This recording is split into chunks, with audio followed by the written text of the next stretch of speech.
Welcome to Wisdom for the Present, where we take ancient truth and bring it into clear, modern understanding. This episode uses AI-generated narration based on human-researched and written material. I'm glad to be here for this one. Yeah, so today we're doing a deep dive that, honestly, it kind of hits close to home for anyone trying to navigate modern life. Oh, absolutely. It really does. Imagine you're just standing at the absolute pinnacle of your field, right? You've put in the years, fought the battles, achieved the success everyone dreams of. Right, you've made it. Exactly. But the second you sit down to catch your breath, you look up, and the world has already moved on. Yeah, it's brutal. The crowd is suddenly cheering for someone totally new, someone who, hasn't accomplished half of what you have just because they're the shiny new thing. Newest thing in the room, yeah. And you get this creeping sense of obsolescence, that absolute exhaustion of trying to stay relevant in a world with a 5-second memory. Which feels like a very 21st century problem, right? Oh, totally. We blame the internet for it. But that feeling is not a modern invention at all. No, not even close. It was perfectly diagnosed over 400 years ago in a story about a war that took place 3,000 years ago. It's wild to think about the layers there. It is. Today, our source material is a 19th century commentary by William Hazlitt, and he's analyzing William Shakespeare's play, Troilus and Cressida. Which is such a fascinating text to unpack. Right. And Hazlitt strips away all the mythic romance of the Trojan War. He exposes the really gritty, unvarnished mechanics of human ambition. And societal collapse, too. Yeah, and that relentless treadmill of the attention economy. Okay, let's unpack this. We're looking at a 19th century essayist writing about a 17th century playwright who's writing about an ancient Greek myth. Yeah, it's a lot of lenses to look through. So to set the stage a bit, how does Hazlitt even approach this play? Because it's not exactly Romeo and Juliet. No, not at all. And that's the immediate observation the commentary makes.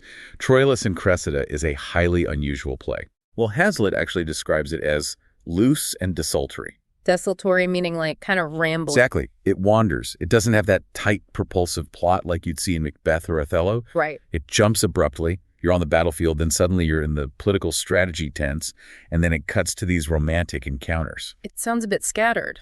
It is. Yet, within that rambling structure, Hazlitt says it contains a prodigious number of fine things, just profound insights. So Shakespeare is basically using the Trojan War as a backdrop. Yeah, but not to give us a tidy hero's journey.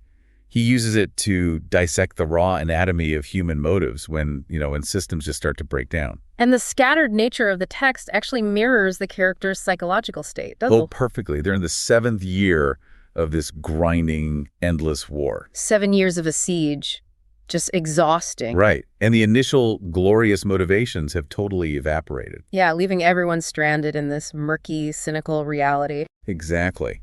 And to find the core wisdom in all this noise, Hazlitt points us toward a major contrast Shakespeare sets up right from the start. Between the ideal and the real. Yes, the tension between the ideal architecture of a society and the brutal reality of human appetite. Right. And there's this specific speech by the Greek commander Ulysses that really anchors this whole concept. Ulysses' speech on degree, Hazlitt emphasizes this heavily because it is an absolute masterpiece of didactic eloquence. Set the scene for us. Where are they when he gives this speech? So the Greek generals, Agamemnon, Nestor, Ulysses, they're all gathered in their tents. Having a strategy meeting. Yeah, trying to figure out why they are losing this war, even though they have superior forces. And Ulysses says it's not a military failure. Right. He diagnoses it as a structural failure. Yeah. He says they have lost degree. Degree, like rank. Basically. In the worldview of that time, degree meant priority, place, proportion, and custom. The underlying order of things. Yeah, exactly. The invisible order of the universe. And Ulysses uses this cosmic analogy to explain it. Oh, the planets thing. Yeah. He argues that the heavens themselves observe degree. The planets follow specific orbits and proportions. They stay in their lanes. Right. And because of this fixed order, the glorious planet, Sol, the sun, is able to sit in noble eminence. Acting almost like a corrective medicine. Yes. It corrects the ill aspects or the chaotic gravitational pulls of the other planets. The order itself is what sustains life. So if we translate that cosmic blueprint into modern terms, degree is really just the invisible infrastructure of trust. That's a great way to put it. It's the agreed upon rules that make any complex system function, like Legal contracts or traffic lights. The protocols of the internet. Yeah. Or just the unspoken social contract that you won't steal your neighbor's Amazon packages off their porch. Exactly. It's the gravity that keeps society from flying apart. But Ulysses doesn't just sit there in praise order. He outlines what happens when it's gone. And the progression he describes is terrifyingly precise. He asks, what happens when planets wander in evil mixture to disorder? Total chaos, I assume. Plagues, portents, mutinies, raging seas, shaking earth. The unity of states is violently uprooted. Wow. He has this line, "Oh, when degree is shaken," which is the ladder to all high designs, the enterprise is sick. The ladder is gone. So without shared boundaries, you can't build anything lasting, no great company, no civilization. No lasting relationship even. The foundation is just gone. And Hazlitt highlights this one phrase that really captures that collapse. Ulysses says, "Take but degree away, untune that string, and hark what discord follows." Each thing meets in mere oppugnancy. Mere oppugnance. Just total frictionless conflict. Right. Like if you literally untune a string on a guitar, you don't just lose one note. You destroy the harmonic resonance of the whole instrument. Exactly. If we untune the string of society by removing the basic traffic lights of mutual respect, every intersection is a crash site. Everything meets in opposition. But I have to play devil's advocate here for a second. Go for it. Because when you read the actual text of Ulysses' speech, there's some heavy baggage. Oh, absolutely. When he defends strict degree, he lists things that must be protected, and he includes the primogenitive meaning birthright. Right, inherited status. And the prerogative of age, crowns, scepters. To a modern listener, this sounds dangerously close to an argument for absolute authoritarianism. It does. It reads like a defense of strict class systems. Right, like just stay in your lane, obey the king, accept your lot in life. Isn't this ancient hierarchical worldview actually an obstacle to the kind of growth and social mobility we value today? Well, what's fascinating here is the crucial discernment we have to make when dealing with ancient texts. Separating the packaging from the wisdom. Exactly. We have to separate the localized packaging from the universal mechanism. Ulysses is undeniably speaking from the perspective of an ancient monarchical worldview. Filtered through a Renaissance understanding of the divine right of kings. Right. And we can and should reject the idea that an inherited aristocracy is the ideal degree. We don't believe in the primogenitive right to rule just because of whose family you were born into. Yeah, that doesn't fly today. But, and this is the key, if we discard the entire concept of degree just because we dislike the monarchical packaging, we lose the core diagnostic wisdom. So we shouldn't throw the baby out with the bathwater. Right. Ulysses isn't merely writing a propaganda piece for kings. He is mapping the anatomy of chaos. He's showing what replaces order when it is dismantled. Yes. And he charts this direct psychological devolution. He argues that when you remove shared rules and mutual respect, strength immediately becomes the only metric of value. Survival of the fittest. Exactly. He says the rude son would strike his father dead. Force becomes the only definition of right. Right and wrong basically lose their meaning. Justice loses its name. And the mechanism is that when objective justice is gone, everything devolves into raw power. Okay, power. And power then devolves into will. The conscious desire to impose yourself on others. Exactly. And will devolves into pure appetite. Appetite. And that leads to the famous phrase. Yes. Appetite becomes a universal wolf. The universal wolf. I love that imagery, but it's also terrifying. It implies something entirely indiscriminate in its consumption. Right. It doesn't hunt for sustenance. Yeah. It hunts because hunting is its only remaining function. And Shakespeare describes this wolf as being doubly seconded with will and power. Because it has no boundaries, it must inevitably make the whole world its prey. It just eats everything in sight. Until ultimately it eats up itself. Wow. It starves because it consumed the very ecosystem that kept it alive. Exactly. And while we may not have kings and scepters anchoring our society today, the mechanism of the universal wolf is highly visible right now. Oh, for sure. Think about an unregulated financial market where the degree of ethical trading is just gone. Perfect example. Greed. The appetite is seconded by the power of high-frequency trading algorithms. And the will of aggressive hedge funds. Right.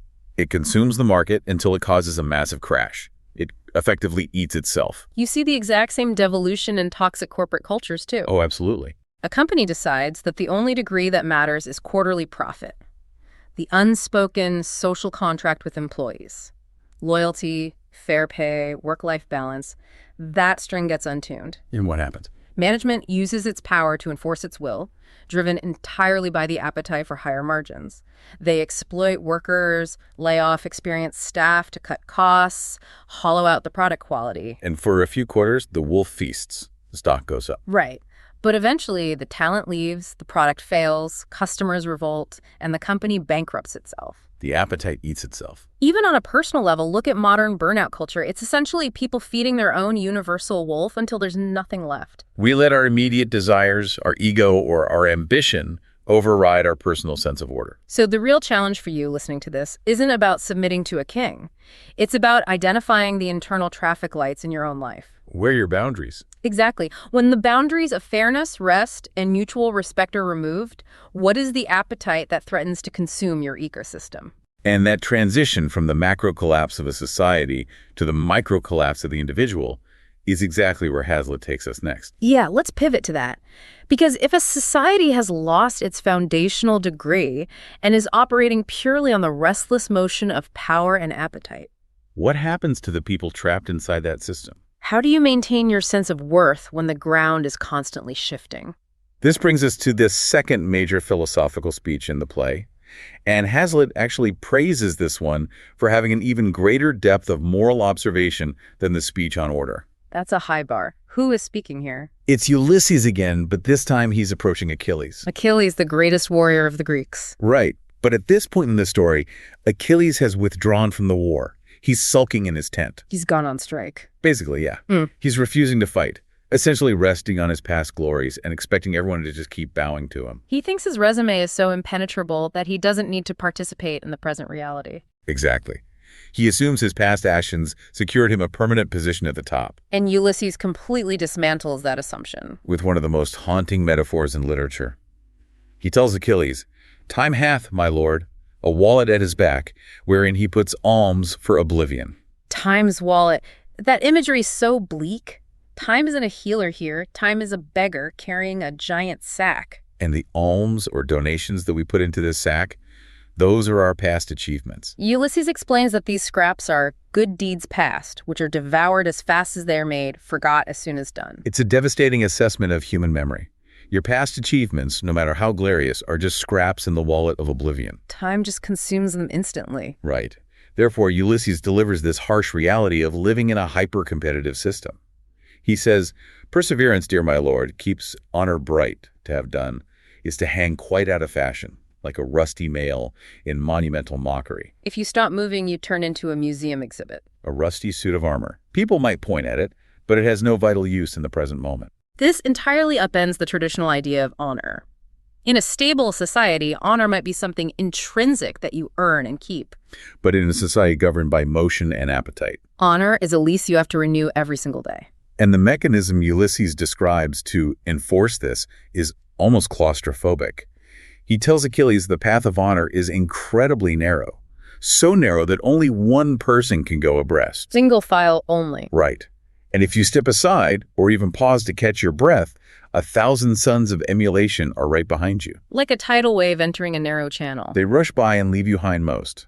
Or, he says, if you're a gallant horse that stumbles in the first rank, you are immediately overrun and trampled. There is no grace period. None at all. Here's where it gets really interesting, because the psychological mapping here to our 21st century attention economy is staggering. It's spot on. When Ulysses describes the 1,000 suns of emulation rushing past the second you stop moving, he is perfectly describing the treadmill of the digital age. The constant content creation. Exactly. The 2/3 force of a news cycle, the algorithmic feed.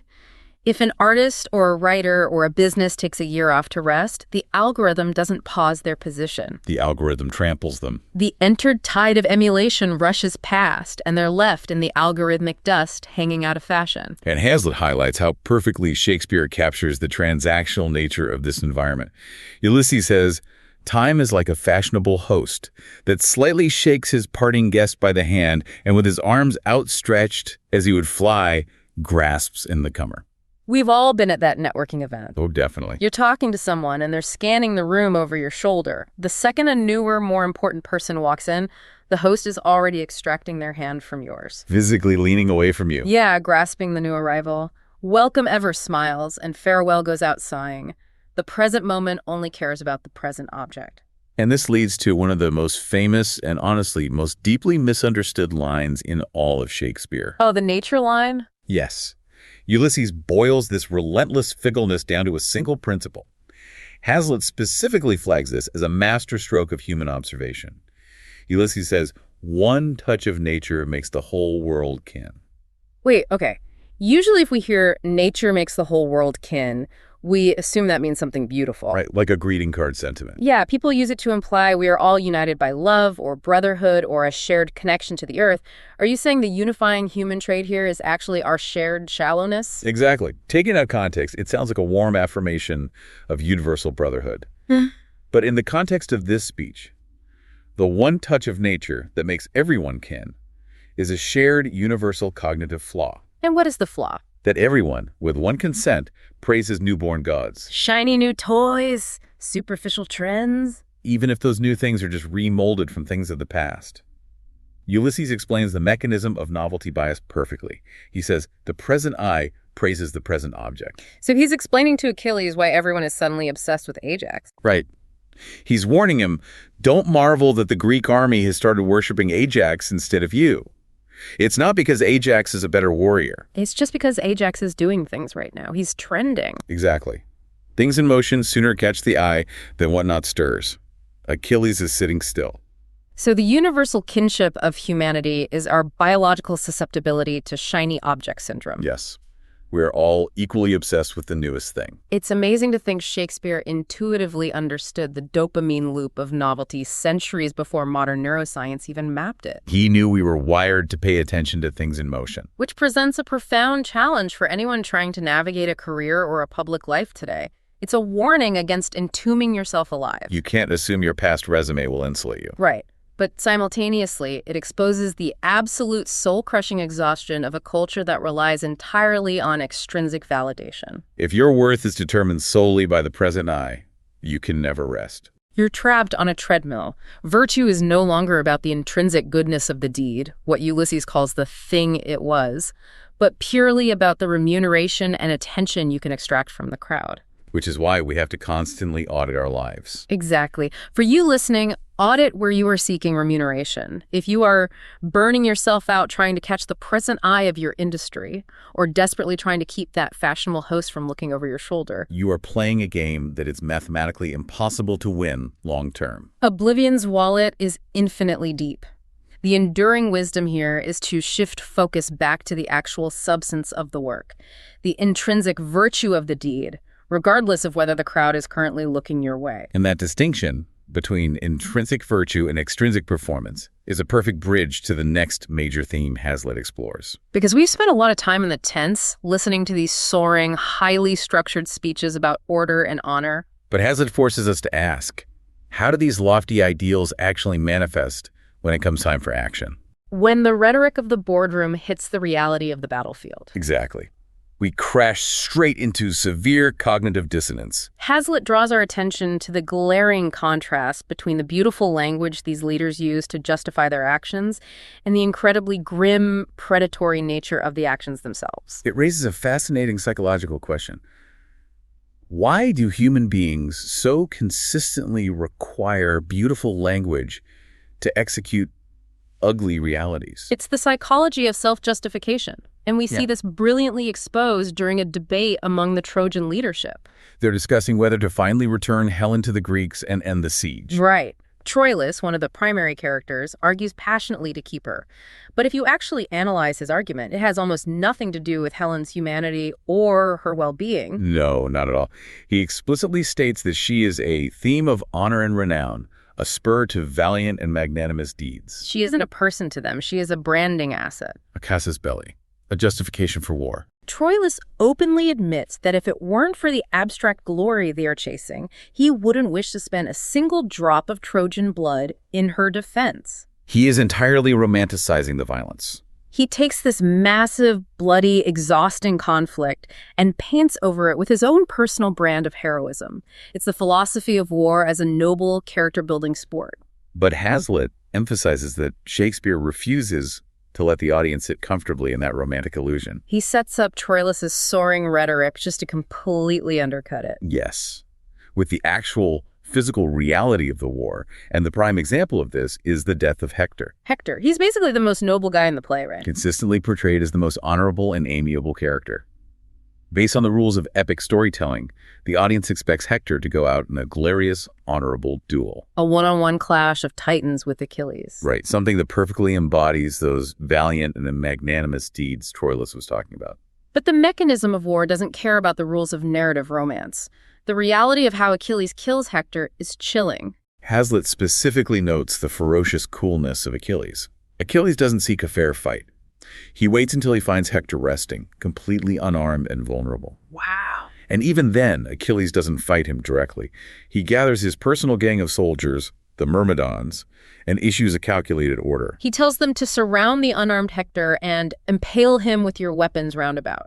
The order's a mob hit. It is the absolute antithesis of a noble duel. He hunts him down like a wild beast and butchers him. And the critical insight Hazlitt extracts from this scene is profound.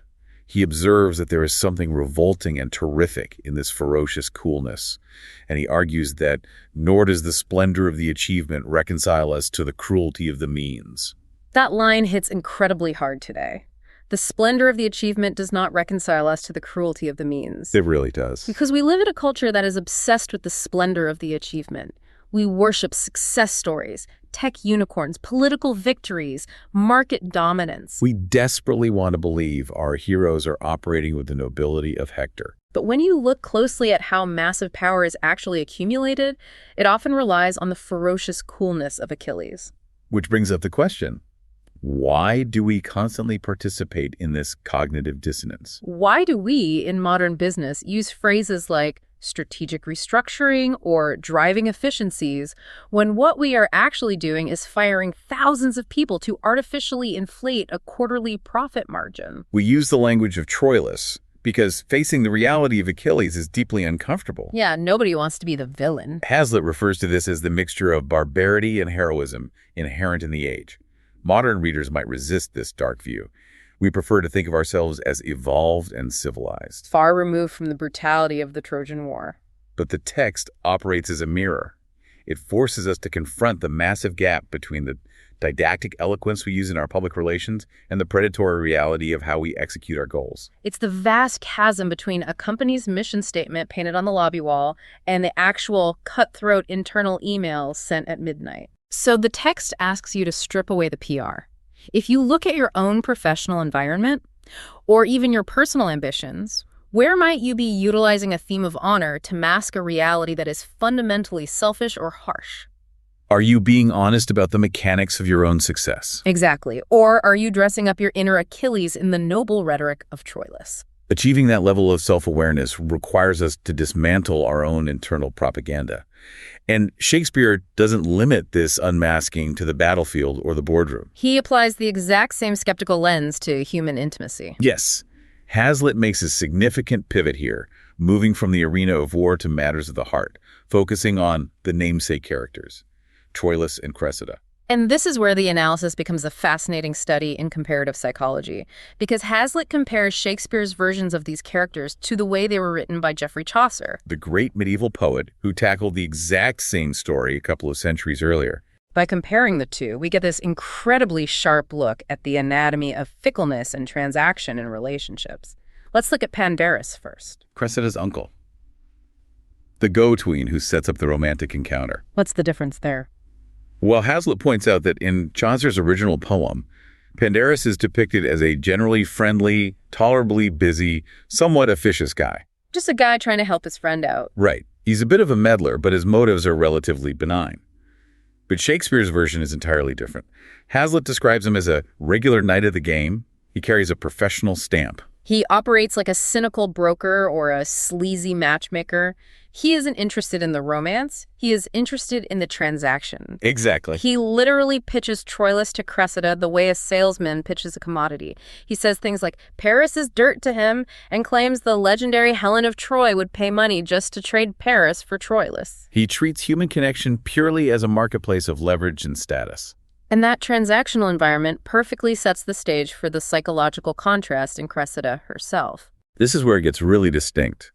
Hazlitt notes that Chaucer's Cressida is a grave, sober, considerate widow. She is highly analytical. Very calculated. Yes. She carefully weighs her character, her social interest, and her personal pleasure. She knows exactly what the stakes are, makes a step-by-step decision, and is governed by substantial reasons. So Chaucer's Cressida is operating with a spreadsheet. She's running a risk-benefit analysis on the vulnerability of falling in love. Looking at the long-term projections. Oh, right. But Shakespeare's Cressida is constructed with an entirely different psychological architecture. Completely different. Hazlitt describes her as a giddy girl, an unpracticed jilt. She isn't calculating. She's driven by pure levity, impulsivity, and thoughtlessness. Her uncle Pandarus describes her heart fetching her breath as short as Newton's sparrow. A newly caught sparrow. Just violently fluttering against the bars of a cage. That metaphor is brilliant because it maps so perfectly onto the erratic, dopamine-driven nature of modern dating. Oh, without a doubt. If Chaucer's Cressida is someone with a meticulously crafted 5-year life plan who weighs the emotional pros and cons of a partnership, then Shakespeare's Cressida is someone mindlessly swiping on a dating app late at night. Exactly. She isn't acting on substantial reasons. She is governed entirely by caprice and the fleeting emotion of the exact second. Hazlitt explicitly notes that she can be wooed and won to anything and from anything at a moment's warning. Her loyalty only extends as far as her current emotional state. Which makes Troilus' position in the play deeply tragic, but also inherently flawed. Yes, because Troilus speaks about love with this heavy, absolute, eternal idealism.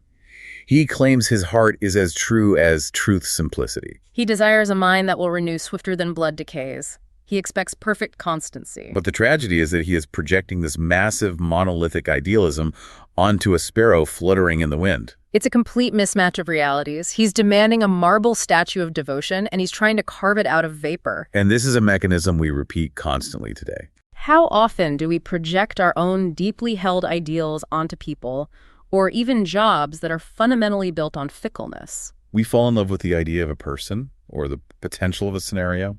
And we completely ignore the reality of their behavioral patterns.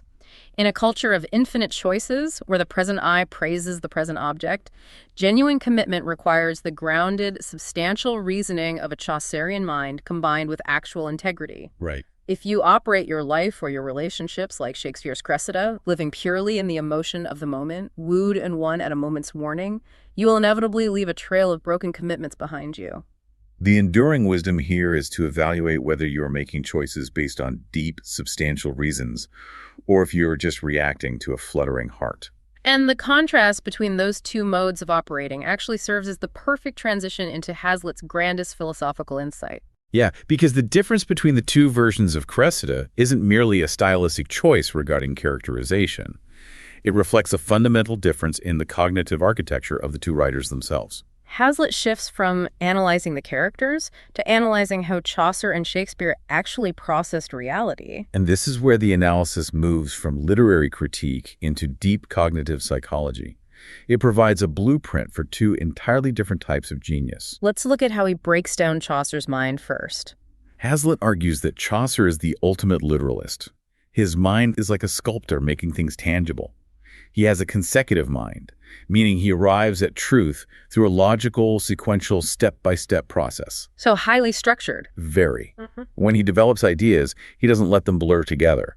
Hazlitt says Chaucer keeps his ideas labeled, ticketed, and parceled out in a set form, in pews and compartments by themselves. Pews and compartments, they are siloed. Folder A does not touch folder B. Correct. They don't play into one another. When Chaucer finds a subject, he follows it doggedly. He is deeply implicated in the reality of his characters, entirely focused on the continuous working out of what went before. A highly focused, localized form of intelligence. But then Hazlitt turns to Shakespeare, and the contrast is absolute. Shakespeare doesn't operate consecutively. He sees everything by intuition. Hazlitt uses this amazing phrase, Shakespeare's faculties are highly sociable. Sociable faculties. I love that. It's a brilliant way to describe lateral thinking. Exactly.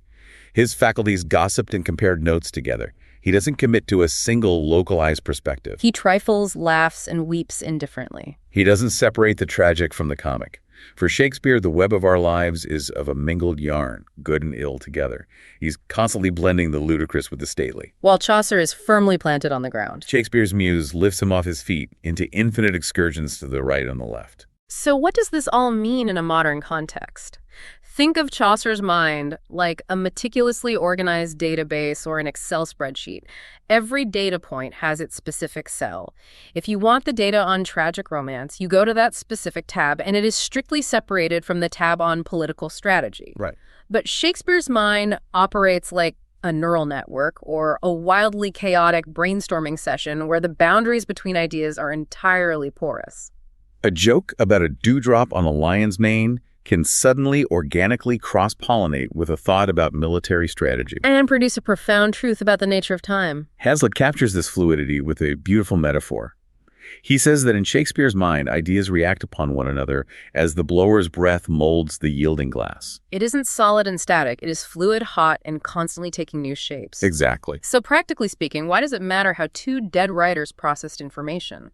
Because these represent the two fundamental cognitive modes required to navigate the modern world, and our current environment heavily biases one over the other. If we connect this to the bigger picture, we absolutely need the consecutive, literal focus of the Chaucerian mind.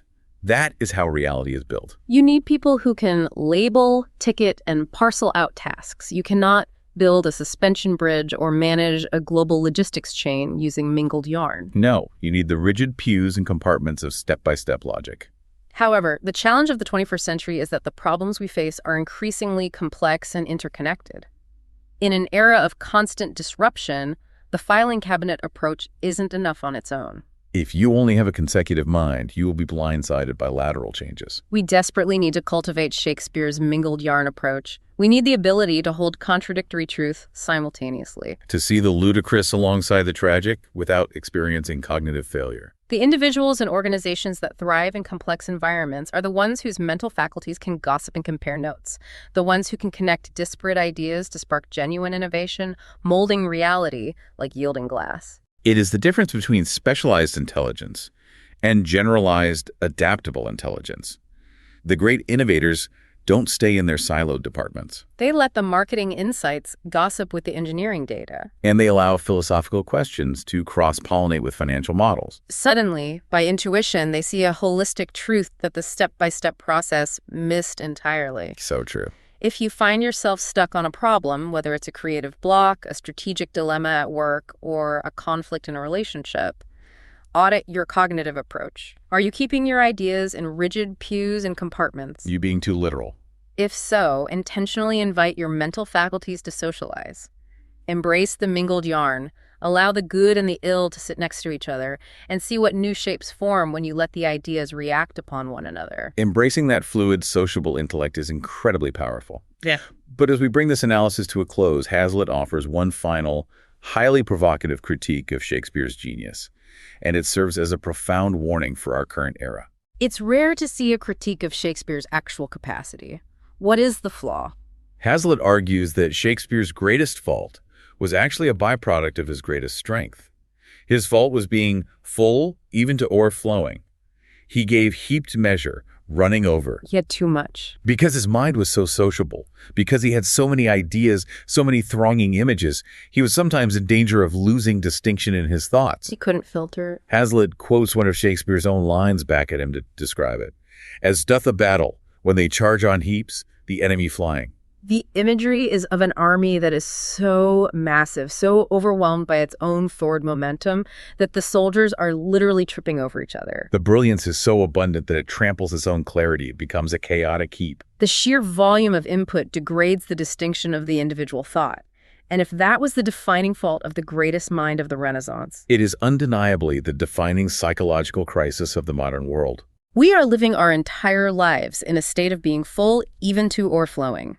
We are constantly bombarded by a heaped measure of information, notifications, and data points. Our cognitive armies are charging on heaps. And the great risk we face, the universal danger of the digital age, is exactly what Hazlitt warned about. Losing distinction in our thoughts. When you have access to every piece of information simultaneously, everything meets in mere oppugnancy. The noise becomes so loud that you lose the ability to distinguish the signal. You lose the ability to tell what actually matters. In a world that is overflowing with inputs, the ultimate competitive advantage isn't the ability to acquire more information. We do not need a larger heap. We need to filter. The critical skill is the ability to edit. It is the capacity to find the distinction within the noise. We have to learn to quiet the thousand suns of emulation, to calm the fluttering sparrow of our immediate reactions, and to establish the internal degree necessary to filter out the excess. So that the enduring practical wisdom can actually shine through the chaos. That's the heart of this section. This is wisdom for the present, where understanding leads to clarity, and clarity shapes how we see and live. We'll see you in the next episode.